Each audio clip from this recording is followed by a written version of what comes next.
shopping for something, Capital One Shopping searches for better prices. It's like having a buddy shopping with you all the time, making sure that you are getting the best deals, saving the most money. Just last year, Capital One Shopping saved users $470 million. And one of my favorite things about Capital One Shopping is that when you save, you accrue reward points, which you can redeem for real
was so comfortable. Eventually, I just plugged the drain and I just let the tub fill up, and I fell asleep, and it was amazing. Now, I don't know if you guys have ever fallen asleep in the shower. It is an experience to behold, but I understand why it shouldn't be done, because it is a massive waste of fresh water. But yeah, after that I went back and fell asleep. So that was my Friday. Saturday, I got way too confident.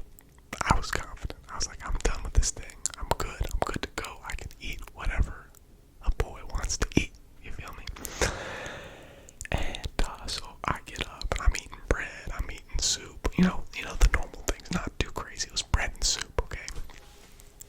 And then I decided to eat pad thai for lunch, and this was what really did me over. It was the butternut squash gnocchi, I think that's how you say it, and sausage. That's what I had for dinner, mixed in with Cheetos and ice cream.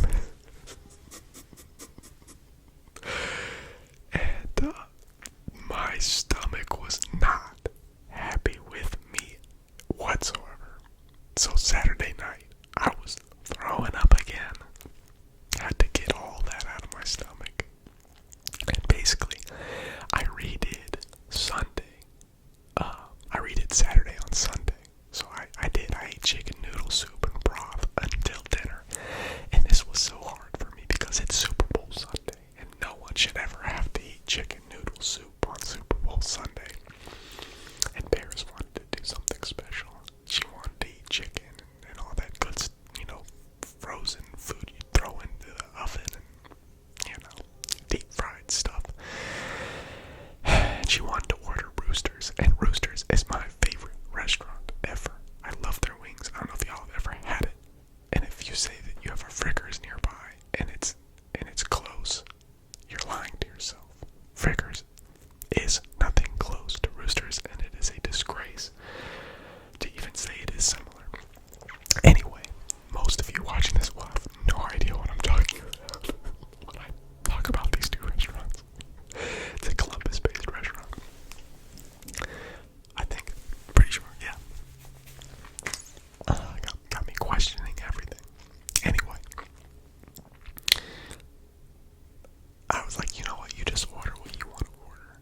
You just do you, okay? And I'll eat my chicken noodle soup and be smart. She said, Are you sure? Are you sure that's what you want to do? I said, no, order me exactly what you order.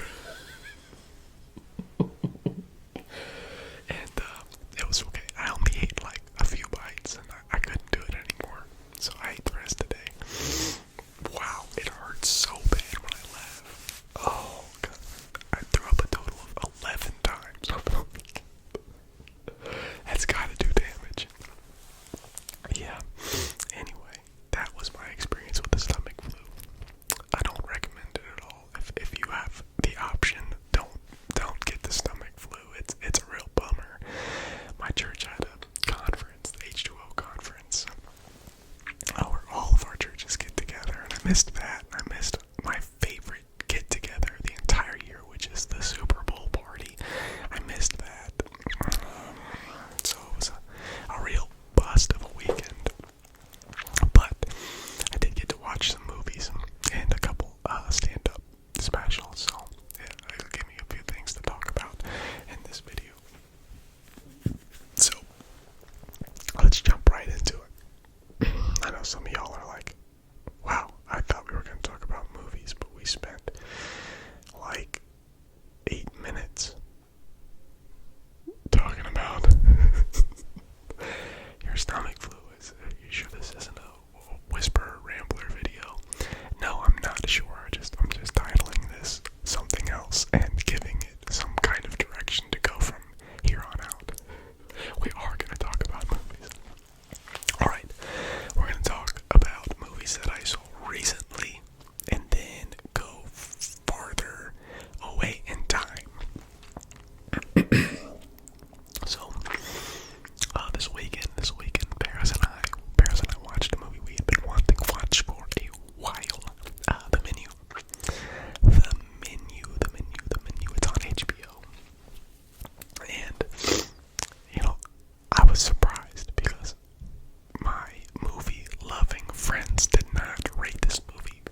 pretentious movie lovers are the only ones that would love it. And I say pretentious just because I'm a little bit like that. But you gotta be like a little bit more pretentious than me. Real film lovers appreciate that movie because it is. It probably is, and I would need to learn more to actually appreciate its art. Next movie, You People. I watched that one. It's a Netflix special. I like Eddie Murphy, and I like the cast. Let me just read off the cast of this movie. I mean, the title of the movie doesn't sound like something that I would watch or enjoy, but let me read you off the cast. Eddie Murphy, Jonah Hill, Lauren London. I actually didn't know who Lauren London was. Julia Louise Dreyfus. She's the woman from Seinfeld. Andrew Schultz, Mike Epps. Like, these are guys that I like, great comedians that I love. It's got Taco in it, and it's got a great cast.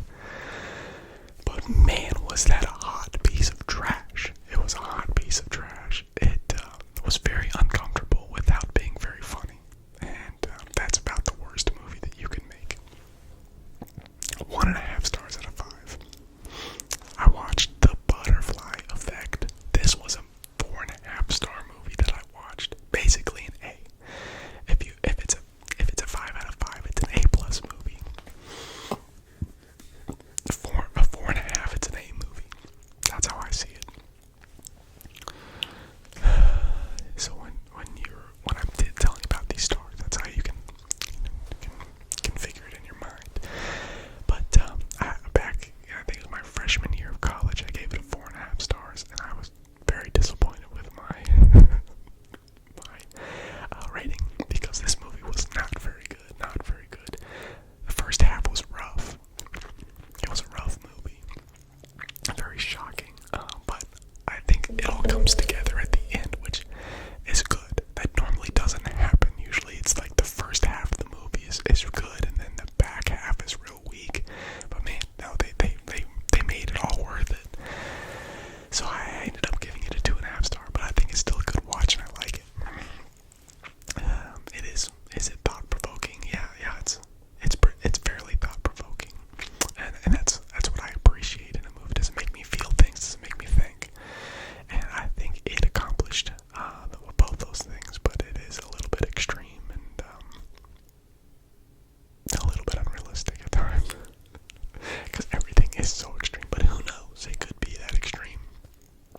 Next movie was Trainspotting, and this was another rewatch of mine. Paris works with a lot of either former drug addicts or current drug addicts, and she said that she wanted to watch a movie about heroin.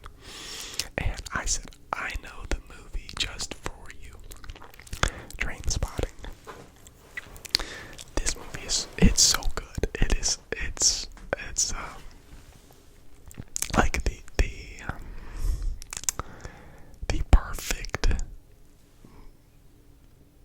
I don't even like, it is like the 90s wrapped up. It's so stylistic. I'm really trying to figure out how I want to even describe this movie. It's 90s Scottish culture wrapped up into one movie. Like, I mean, I have no idea what that is, but I got it. I got it now. I understand what the 90s Scottish culture was. And it is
that Zach is playing with the crowd, where it's almost like he doesn't care at all what the crowd thinks.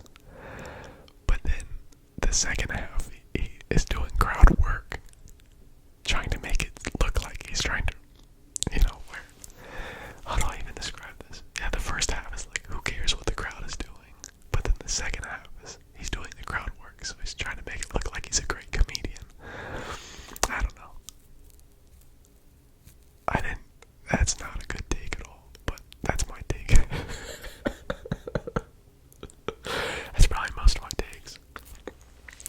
Anyway, my favorite part about this special is the interviews that Zach does as his brother Seb with the NPR dude. I don't remember his name, but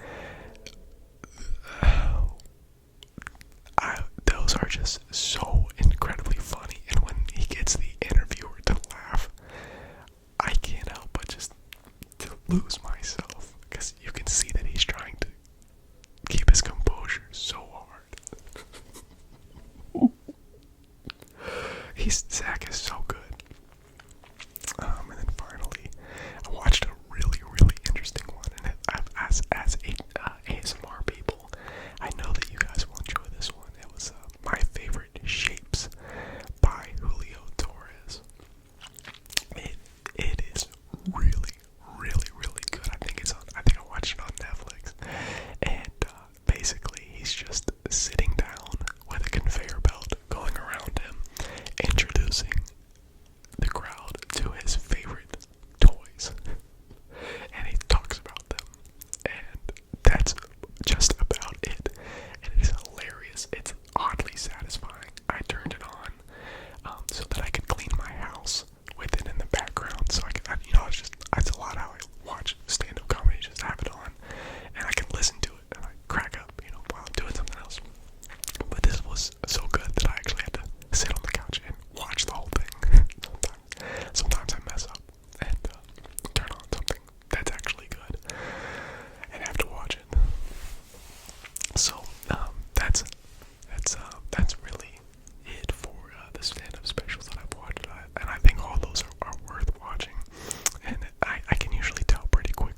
last one I'll talk about is Better Call